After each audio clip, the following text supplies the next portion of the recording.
Welcome back. Today I want to talk about catching the spiritual eye, and it's almost impossible proposition for the yogi. So first he's got to get himself in front of the spiritual eye, and that's a big enough problem all in itself. And getting to that point can take years and years, and then being in front of that spiritual eye, the proposition is to go into it, to go into the cave-like spiritual eye, the third eye. And that's where it almost becomes impossible, because no one can really explain it to you very well so far, it seems. And so to solve this riddle, we're going to draw on the poetry of Yogananda, who left us some very powerful hints in his poetry. Probably the most important things that he ever wrote were in his poetry. And we're also going to look to Iain McGilchrist to understand this dichotomy of the left and the right brain, because understanding that solves this riddle. So let's get into it.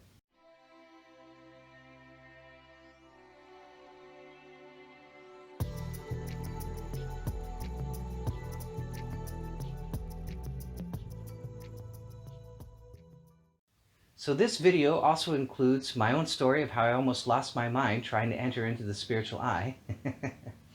Because it took me, I wish I had my diaries still. I wish I had them, because I would show them to you. And I don't, I threw them away. But they were riddled with frustration and self-doubt and self-condemnation. They were just horrible. I had a really horrible attitude for years and years about meditation. And I would see the spiritual eye, and then I wouldn't see it, and I thought there was something wrong with me, and so I would chastise myself over and over and over again. This happened again and again. I would see it about once in every 3 months, and then I would see it once a month, and then I would see it once a week. And in between, I was just a roller coaster of frustration and emotion, and it was horrible. And so I'm here to tell you, you don't need any of that. You can throw all of that out. You don't need it. You just keep practicing, and you will increase your consistency. And you have heart rate variability. I didn't even understand that. I didn't understand how to get into it. I didn't understand how I was doing it when I did it. It took me years and years to put all of these points together, and you just have it. It's just amazing. So finally I reached the point where I could press my ears and I could press my eyes, and I would hear the Om sound, and I would see the light every single time. And so of course that became my whole world. Every 5 or 10 or 15 minutes, I was taking 1 minute to press my ears and press my eyes so that I could it's a very, very gentle pressure. You're just trying to locate the eyes up towards the spiritual eye, and it's a very, very, very gentle pressure, okay? Very gentle. It's not strong at all, but that little bit of pressure kind of squeezes the light from your eyes and directs the attention internally, and that's what causes the introception of the spiritual eye, along with heart rate variability, okay? And so I reached this point. I was seeing it all the time. I would take breaks, and I would take a 30-second break, and I would quickly go into the state where I would hear the Om and see the light. And I was doing it over and over again. And I thought that just by doing that over and over again, I would automatically start to go inside. And that's not the case. That's not the case at all. and this is going to become apparent why at the end here. And so I started getting more and more fervent about entering it. I got more and more frustrated about entering into the spiritual eye, and of course that just increased my problems. And I thought, man, am I the only one that's not figuring this out? And then I found some beautiful poems by Yogananda, and I realized, no, I'm not alone. This is an essential yogic question, how to enter into that darn thing, right? So this is Yogananda in my all-time favorite poem from him called Prayer at Night. Darkness deepens, and as I sit still in anguish of despair, I behold a little taper of concentration burning within me. That's the spiritual eye, right? That little taper. He sees it inside. He says, I stand up and madly rush to the dimly lighted temple. The farther I go, the deeper grows the gloom. I clasp the empty darkness in hope of seizing thee. Finding thee not, I return again and see the taper dimly burning. So he's trying to reach out and grasp the spiritual eye with what he has worked so far, which is the left brain. You see, he's rushing and he's grabbing and he's grasping, and that's that predator brain. Just like Iain McGilchrist tells us with the bird. The bird looks down at the seed with the right eye, which is cross-connected to the left brain. And that's the predator brain. That's the predatory nature to focus in one point and be directed at a thing to accomplish. And that's very aggressive. It's the left brain. It's very mechanical. And it absolutely will not work to enter into the spiritual eye, because it's the bloody wrong brain. And here's that frustration again in the poem called Cup of Eternity.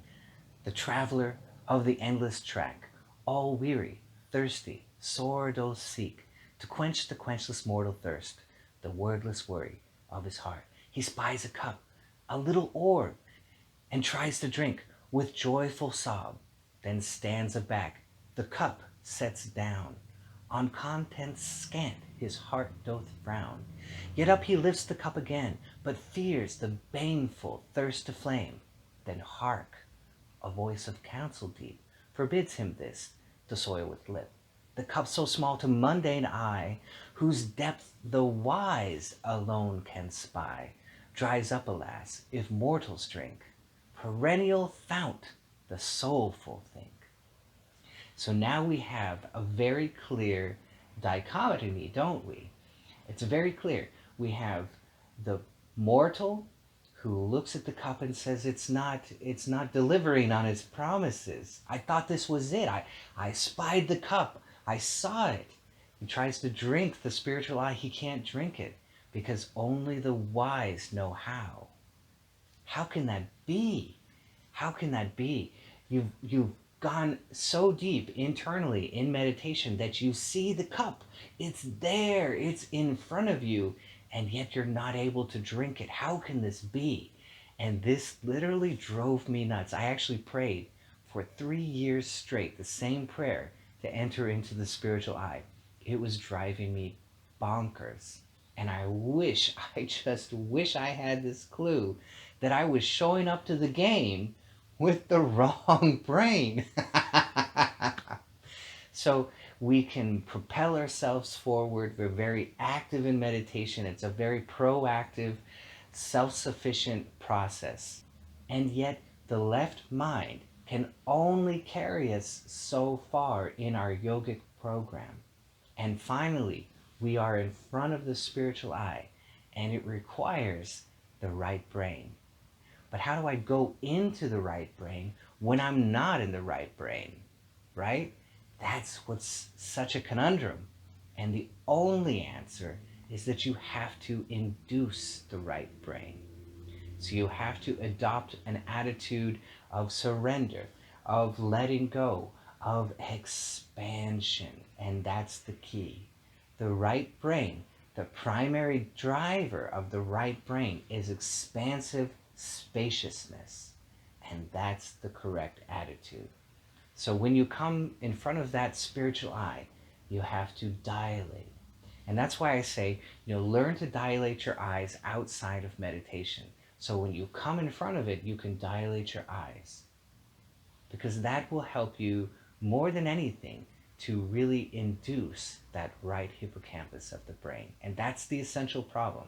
We're showing up with the left, and we think the left will continue us through the passage into the right brain, and it will not work.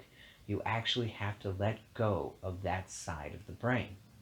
You have to let go and induce the expansive, embracing right hippocampus.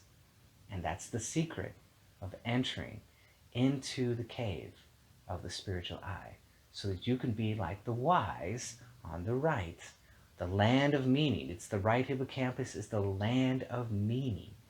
So we have to be meaningful and wise to enter into that rice hippocampus. We have to be expansive, and that will allow it to happen. And you won't go crazy like me. Now, in the little cup he'll see the unsounded deep of eternity. For endless hours and ageless days, the ambrosial drink he'll taste and praise. The cup he'll drink, but not the bane, to quench his thirst and bliss attain. In vain would mighty north winds try compassion's gathered tears to dry. For other thirsting souls he'll weep, and beg them from the cup drink deep. So I hope you love this. I hope it gives us all a clue about that spiritual eye, what this process entails, and why it's so difficult for the yogi, and why it can be so easy. So if you loved it, hit that bell down below. Make sure I can see you